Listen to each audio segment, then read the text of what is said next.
joining me for part 2 of decks I really like but don't love yet.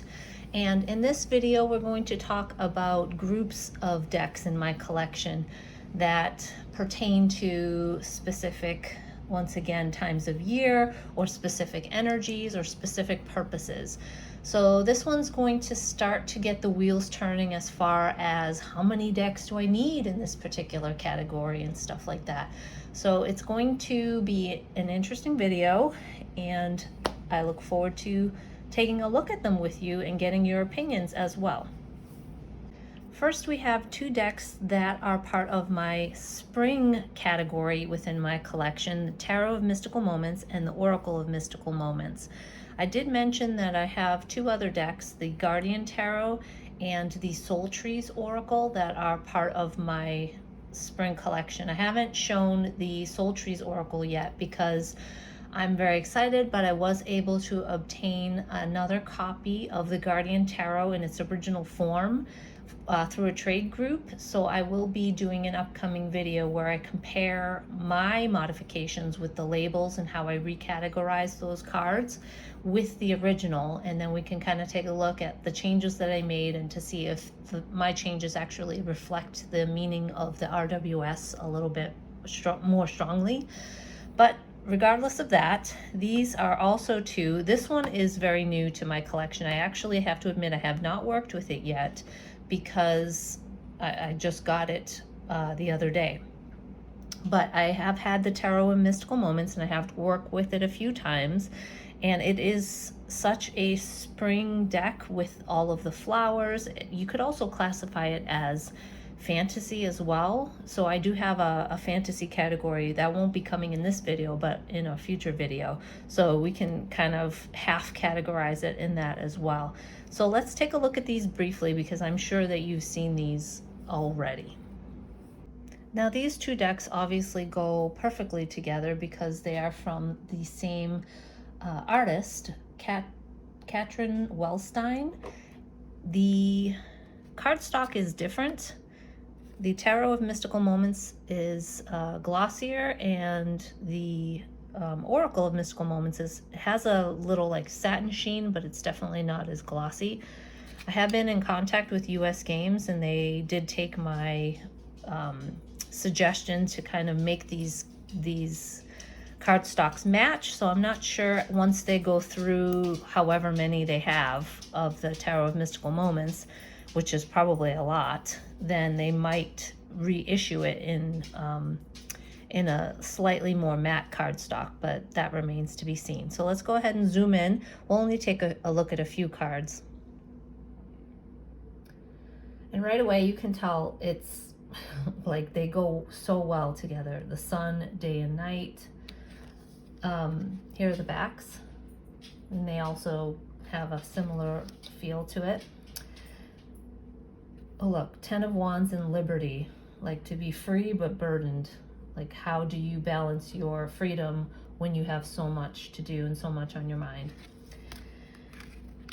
But the thing that has kind of stopped me from really wanting to buy the Oracle of Mystical Moments on my own are the keywords. The tarot is obviously something I am familiar with. I can relate to the images based on what I know of the card meaning. But the Oracle, you know, this one's good, listen. But there are so many in relationship to the garden, the flowers, that at first glance, like red garden, that means absolutely nothing to me. So I know that if I went to the guidebook, it would kind of explain it a little bit more. But I also know that these are like previous artwork pieces that were kind of made to fit in at least that's my assumption, made to fit in an oracle format. I mean, look, red garden, look at this red flower here, this rose. So it's beautiful, but what I think I may do once I work with it is probably do the same thing I did with my Guardian Tarot, and relabel these. I have yet to find labels that will work with this small, very narrow area, but I may just get like an 8.5 by 11 label page and just cut it to size. So we'll see how that goes if I end up doing that. That is definitely going to be a project. Plus I have to rethink of a keyword that would better suit how I feel about the imagery here. So for now, these two decks will remain in my collection, the Tarot of Mystical Moments and the Oracle of Mystical Moments. But we'll see. Another deck that's part of my spring collection is the Journey of the Sacred Bee. Now, if you have this deck or you know anything about it, there is the Oracle of the Sacred Bee, I think is what it's called, in Kickstarter.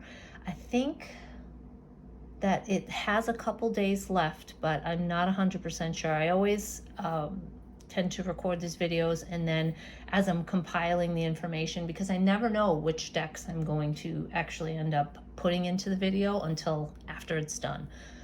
That's where you will find the information about the decks is in the description box. So let's zoom in and take a look. So this deck is a bit bigger than tarot sized, and you can see it's got these beautiful gilded teal edges. Here are the backs with the inlay here of the same color. It definitely feels like spring to me. And this will be one of the decks that I use upcoming. I just finished working with the Guardian Tarot, and I will probably move to the Tarot of Mystical Moments because I've done a couple readings with it, but I want to, kind of get a feel for it in the season as well. The bees start coming around. Definitely has that new springtime vibe where things are just starting to bloom. I love collage style decks. I'm really excited about the Oracle, especially since there's going to be a 5th element added, which is awesome. Ether, I believe it is. The second printing, the second printing is still available. No changes have been made to this one.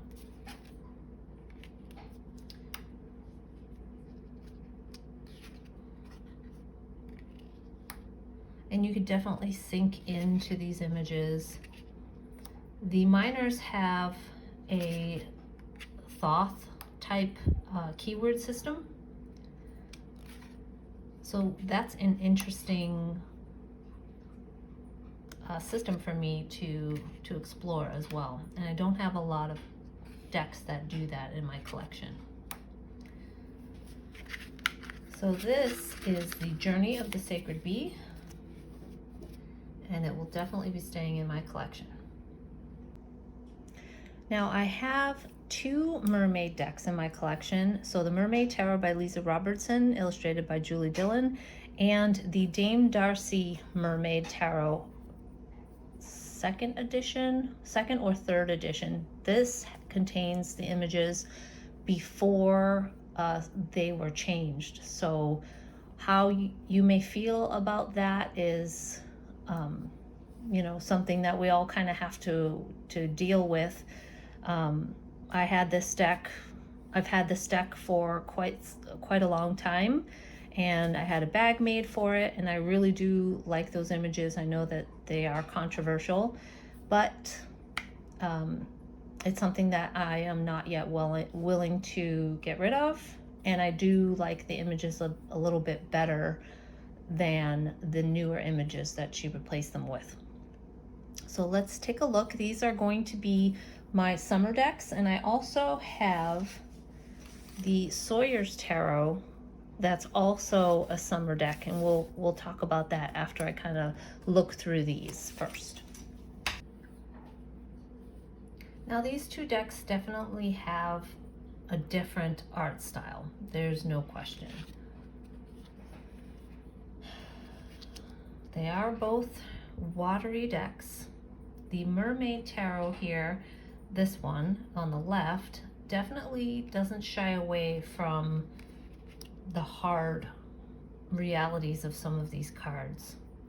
There's definitely more of a artsy feel with the text that was drawn onto the card itself. This one obviously has more of a digital art style. I like them both. Oh, and I have to show you, and I know I've shown this before, but I edged this deck in multiple colors to match the backs. So you have like the yellow, the orange, the green, and the blue. So I really do. It was definitely a labor of love. It took me quite some time. Obviously here are the backs for the other one.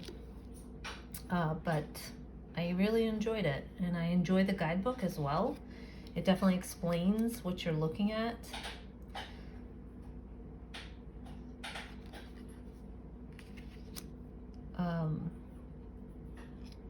But I like to have a couple options at least for each of the seasons. Maybe 2 or 3, possibly 3, because, you know, if I tend to rotate my decks weekly. It's nice to kind of have the same type of vibe. Like, look at this 3 of Swords. That's so heartbreaking. It's, you know, the same type of vibe, just something new to kind of play with. The Hanged Man. I mean, it literally packs a punch. This one definitely delivers a softer message, but nonetheless effective and meaningful. I really do enjoy this 5 of Cups with the scroll work here in the corner. It's got a kind of a plasticky feel. And this one is obviously Llewellyn cardstock, a little bit thinner. I just like them both. So these are both the Mermaid Tarot, but illustrated by Julie Dillon and illustrated by Dame Darcy.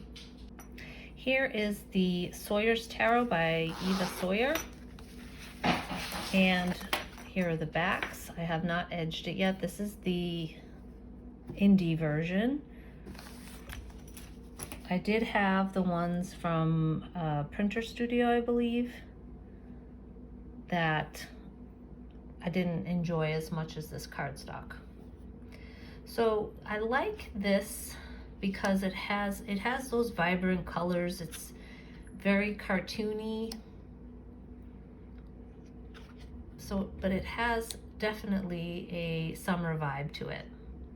And I do enjoy that there are women with gray hair, especially the strength card. I'll see if I can find that. I like all the crystals. It's a fun deck. And it definitely has, because of the color scheme, it definitely has that uplifting feel to it.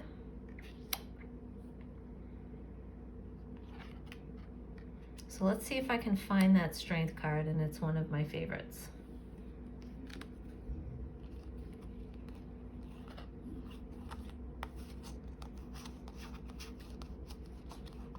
I do like her as well.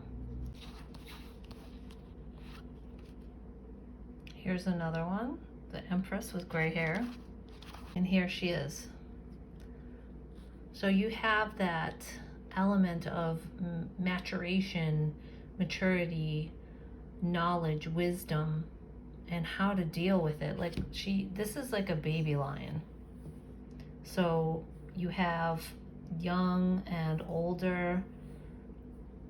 She's completely comfortable and has taken if you look at the lion as those impulses within us that can get out of control sometimes, she's taken it and she's almost infantilized it. She's taken it down to size, and she knows that it can be tamed if the perspective is correct. So you see that she's looking into the distance, so she has that wider, broader mental approach to circumstances. So this is the Sawyer's Tarot as part of my summer collection. Here we have the Spacious Tarot with the Witch's Wisdom Tarot. I have done kind of a working with the deck series. It was only a couple of videos. I wanted to play with the idea of seeing how a deck works in action after the initial walkthrough, and I really did enjoy it. I found that these two decks paired very well together, and there was so much fodder there in this deck, particularly for growth and learning, and it was a really interesting approach to tarot, and I really enjoy when decks ask me to look at tarot in a different way. So let's take a quick look at these two decks together. Here's the box, first of all. Witch's Wisdom Tarot by Phyllis Curott, artwork by Daniel Barlow. Now these two decks definitely have, as the name would imply, here are the backs, a spacious feeling. Like there's so much open sky, open space. And I don't have a lot of decks in my collection like that. I don't even want to call it minimal artwork, because it's not like it's just a picture of one thing, but it doesn't crowd it with people as much as other decks do, and it doesn't crowd it with symbolism. It just is. It just sits there, just like this temperance imagery here. It's perfect because you have the ice coming down from the top and the fire coming up from the bottom. You have these two polarities, these two opposing forces. If you choose one or the other, you will dissipate, right? So the fire is going to make the ice melt, and the ice is going to put out the fire when it turns into water because of its the force of its effect on it. But the way through is the middle path, steam. That is the only way to move past these forces. So this one obviously can move, but this one is a little bit more rigid. It's just, there's so much that you can look at, and it depicts the idea of temperance beautifully. So that's what I really like about it. The wand suit, a lot of people are saying it's very pippish, which is true. And I was trying to understand the white and the black, and if that had any particular meaning, but I'm not exactly sure. I'll have to really come up with something that makes sense to me, because it is not my favorite suit. But the rest of the deck is phenomenal. Like the sun, the sunflower moving towards the sun and exposing itself to it.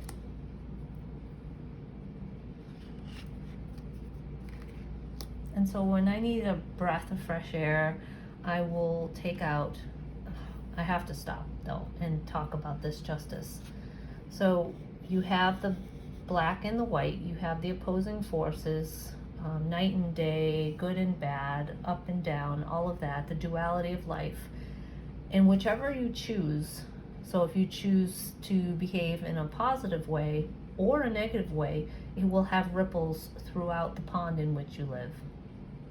And that's just yet another beautiful depiction of justice. I will pull out either the Spacious Tarot or the Pagan Otherworlds Tarot because of its minimalistic artwork. Not simplistic, minimalistic. And the Witch's Wisdom Tarot has there are certain cards that are more in depth than others. But you have, again, look at the depiction here. There's so much space around it. And it's there. It doesn't bombard you. It doesn't bombard your mind. And it allows your intuition to speak clearly. So these two are some of my I guess you could, I mean, I would use this at any time of year specifically for readings that I want a little bit more space with. I don't want to be told exactly what I need to do, and I kind of want to let the answer come up on its own. These are two of the decks I will use for that purpose. Here we have some lighthearted decks in my collection that I feel that I'm going to need to rehome one or more of these. I'm not exactly sure which one to choose. So we're going to look at these and kind of take a look. Now, of course, these two are by Joanna Nelson. The Crystal Unicorn Tarot is by Pamela Chen. But I'm the type of person who likes decks to kind of dig into me a little bit. I do like to have the option to choose decks that are a little bit softer when I need kind of a gentle hug type of, I have hug decks specifically for that purpose. But I feel like if I ever were to do a reading for a child, then I need something that would help with that. Now, I got the Crystal Unicorn Tarot as part of a trade, and I surprisingly really like it. Here are the backs. And I just want to mention before I move into these other two decks how well it pairs with the Healing Mantra deck by Matt Kahn. The colors are just so beautiful. You have those pastels, and I already had this prior to obtaining the Crystal Unicorn Tarot. I don't know if you've seen this deck, but it offers, on the other side, it offers a little bit more of a message. So rewriting the subconscious. The more I embrace feeling good, the less often I will feel bad. So I really like this deck. And if we compare the colors, it's right on par with the Crystal Unicorn. So aesthetically, it works beautifully. And I think I'm a sucker for matching decks. And I think that's part of why I would want to keep it. I know it's not really a reason, but it's a thing. Now, I have to say that with the Whispering Spirits Tarot, the reason why I got this, in addition to the Mons Tarot, is because of the looks on the faces of the creatures. They don't really have any expression, but it also adds to a feeling of like stoic, that they're stoic and somber and just a little bit more contained, a little bit more serious. So I wanted it for those times when I didn't want the smiling faces, but I do have the Hugues Tarot, which I have shown in a previous video. That is for those times when I'm feeling low and I just want a reading that kind of reflects that.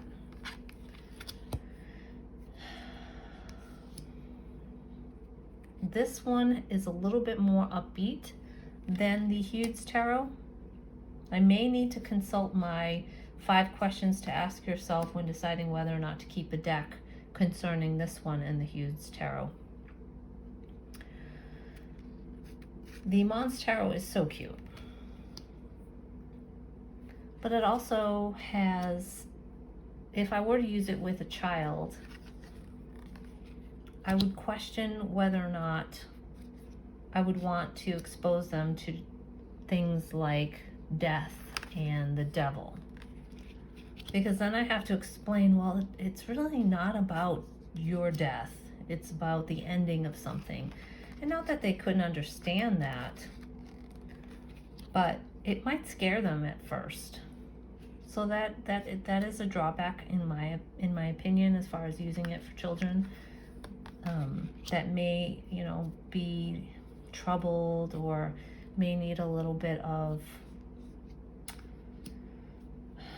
comforting. it's not something I would want to have to explain or even take out of the deck entirely. As far as the Mermaid Tarot, it is super cute. Now I do have the Playful Heart Tarot, and that is more for the inner child work, and I was mentioning that the artwork is more like raw and not unfinished, but innocent. And this is innocent too, but it definitely doesn't look like it was drawn by a child.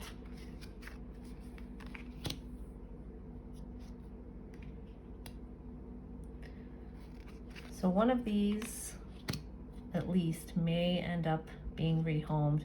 I don't think it's going to be the Crystal Unicorn Tarot, because I found it to be so sweet, and the cardstock is lovely. And the cardstock is a big deal for me as well. It's this beautiful, thick matte, like buttery matte, and I love that. And it's similar to the cardstock of the Healing Mantra. These two are a little bit bigger, obviously, a little bit more challenging. Like I can barely get my hands around it to shuffle it. So it is a little bit of a, like I don't enjoy really shuffling these. I have to split the deck. Kind of like how I have to do with the Witch's Wisdom, but we'll see if they end up in my rehoming decks that I'll be rehoming video. So here are the backs for the Whispering Spirits, and here are the backs for the Mermaid Tarot. And I already showed it to you, but I'll show you again. Here are the backs for the Crystal Wisdom. Up next is the Anna K Tarot and the Anna K Lenormand. I have shown these both in my How I Use Lenormand to Pair with My Tarot video, and I will link that in the description box. These two decks are definitely staying in my collection. I was completely floored by how they read, how they worked together, and how they made me feel. So if you can tell by the video so far, I'm showing you decks that I like, but I can feel myself not having the same level of enthusiasm as I did for part one of the decks I really like. And that definitely tells me something, like what I have to actually say about these decks and, what it stirs within me. So that's definitely a something to consider. So let's take a look at these.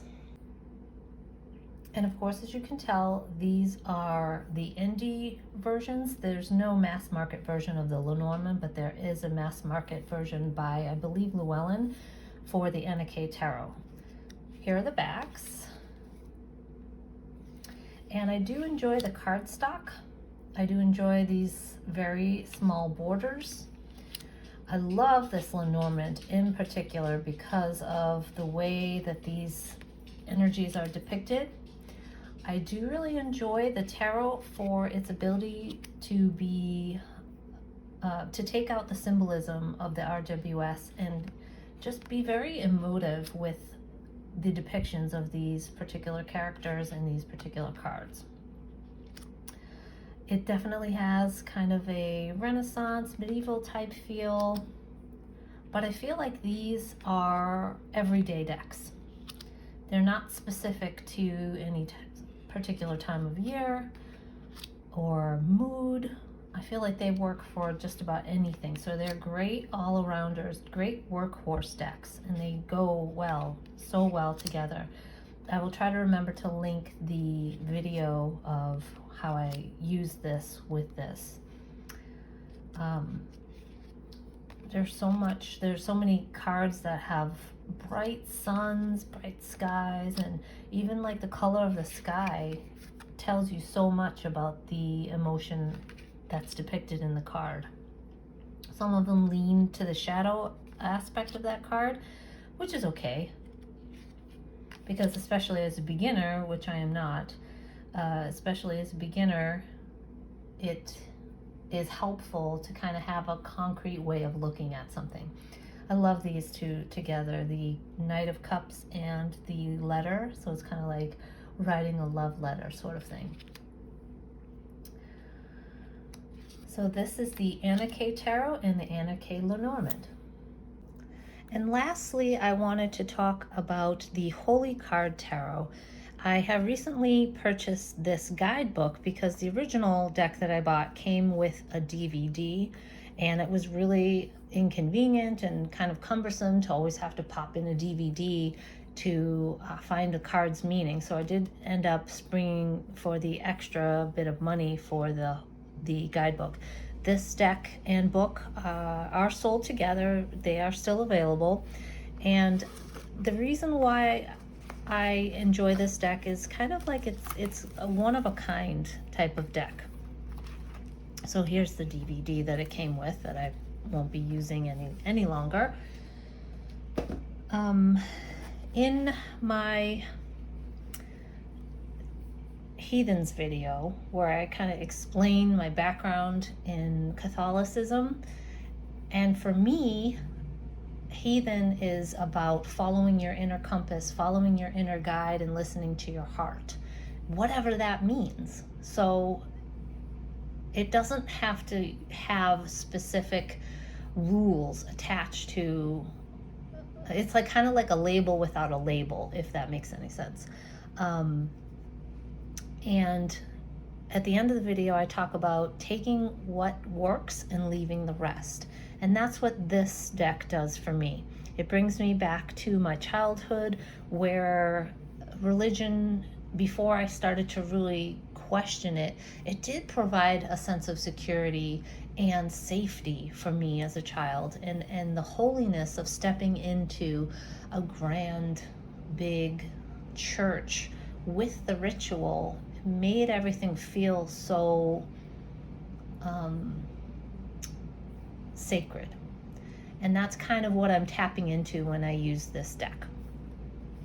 So here is the guidebook. It is full color, and it does talk a little bit about the saints and the characters that are in the cards. This deck is a little bit on the pricey side, but again, for me, it was something that was worth it in the end. Let's go ahead and zoom in.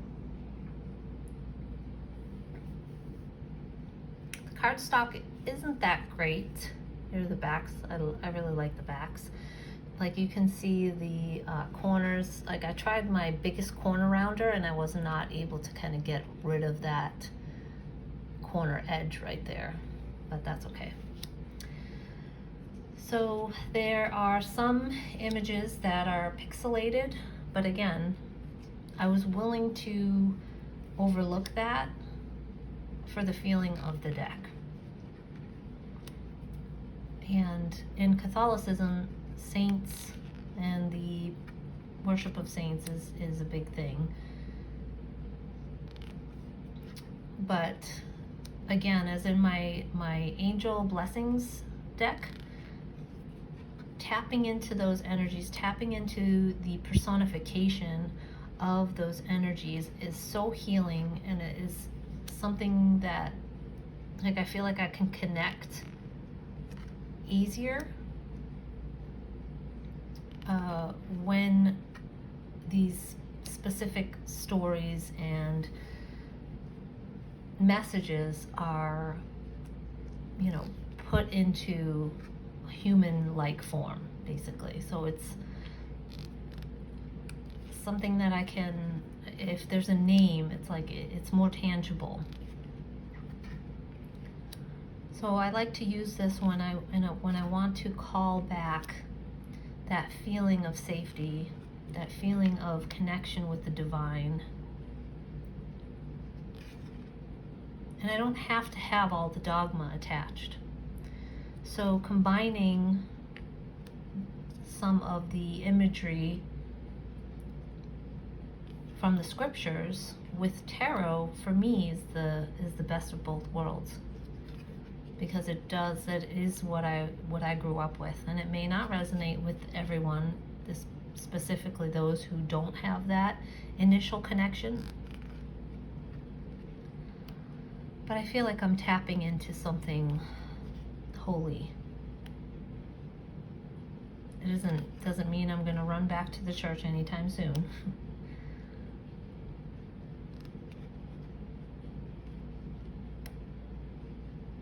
But I do enjoy feeling that energy once again. So this is the Holy Card Tarot by Patty Gallagher. So thank you for joining me for part 2 of decks I really like but don't love yet. I can definitely sense that there are some of these decks that I will need to take a closer look at to see if I still want and need them in my collection, since they don't stir as much of an emotion within me as some of the decks that I've shown previously. So we'll see how that pans out, and until next time, take care. As always, thanks for watching, and if you found value in this video, please hit the like button and subscribe for more tarot-related content like this.